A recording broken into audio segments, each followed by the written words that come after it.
Dan kami sudah terhubung dengan Ketua PBNU Kiai Haji Marsudi Suhud. Assalamualaikum, selamat sore Pak Kiai. Waalaikumsalam warahmatullahi wabarakatuh. Selamat malam. Ya, Pak Kiai, sebetulnya seberapa penting mengganti istilah kafir dengan non-Muslim dalam unsur ketatanegaraan kita? Sesungguhnya Bahasul Masail yang diadakan di Monas, di pondok pesantren saya sendiri, pondok pesantren Miftahul Huda Al-Azhar, Kota Banjar, Jawa Barat, ini bukan barang baru, barang yang sudah memang di Mesir pun sudah selesai, di sini juga kita bahas karena banyak pertanyaan dari masyarakat yang munculnya dari daerah kemudian dijawab oleh PBNU melalui forum Musyawarah Alim Ulama Nasional. Nah, yang demikian ini menjelaskan tentang negara dan keluarga negaraan. Itu yang penting. Menjelaskan tentang negara dan keluarga negaraan yang dalam bahasa lainnya adalah al-muwatonah.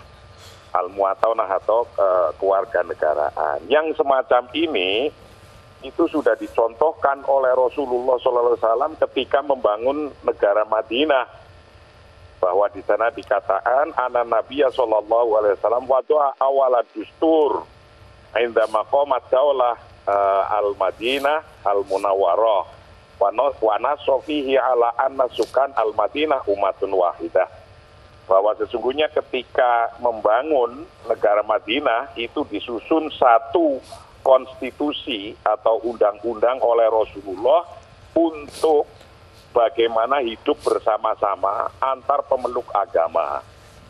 Dikatakan dalam Piagam Madinah itu bunyinya begini, hadza kitabu Muhammadin, ini adalah kitabnya Muhammad, undang-undang dari Muhammad, bainal muslimin wal mukminin, untuk orang-orang antara orang muslim dan mukmin. Di sini tidak dikatakan bainal muslimin wal kafirin, tidak dikatakan antara umat Islam dan orang kafir, tidak dikatakan begitu.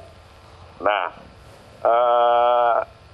bainal muslimin wal kafirin ini yang kemudian diangkat sebagai muwatonah kewarganegaraan yang pada saat itu di negara Madinah sendiri adalah terdiri dari banyak suku dan agama. Ada umat Islam, umat Islamnya itu adalah ada muhajirin, ada ansor. Tapi juga ada Nasrani, ada Yahudi, ada Majusi.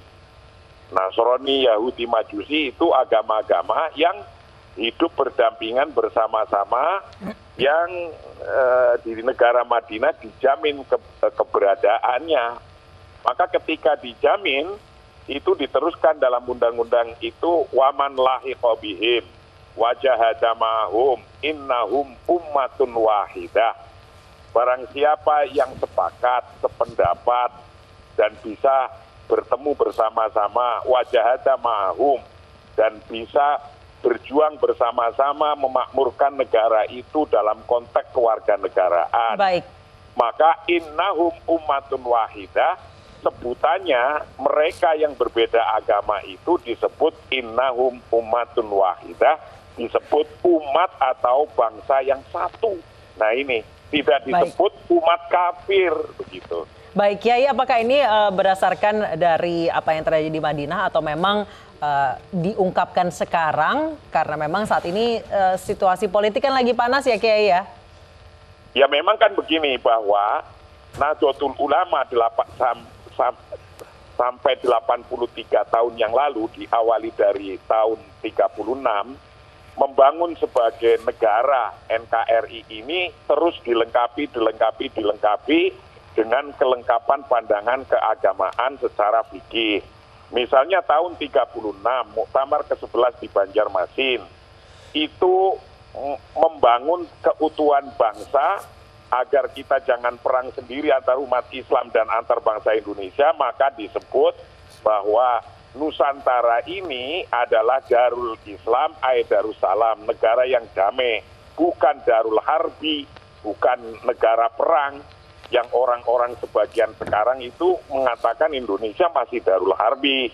Padahal tahun 36 sudah selesai. Tahun 45, Nahdlatul Ulama sepakat bahwa NKRI dengan dasarnya Pancasila, itu tahun 45. Tahun 53, NU juga sepakat memberikan pada presiden sebagai waliul amri ad-daruri bisaukah. Itu artinya apa? Bahwa diakui sebagai imam atau presiden dengan pandangan keagamaan. Tahun 84 bahwa NKRI dan NKRI final. Mohon maaf kami potong Pak Kiai. 87, ya. Baik, mohon maaf kami potong. Terima kasih untuk penjelasannya. Terima kasih sudah bergabung bersama kami.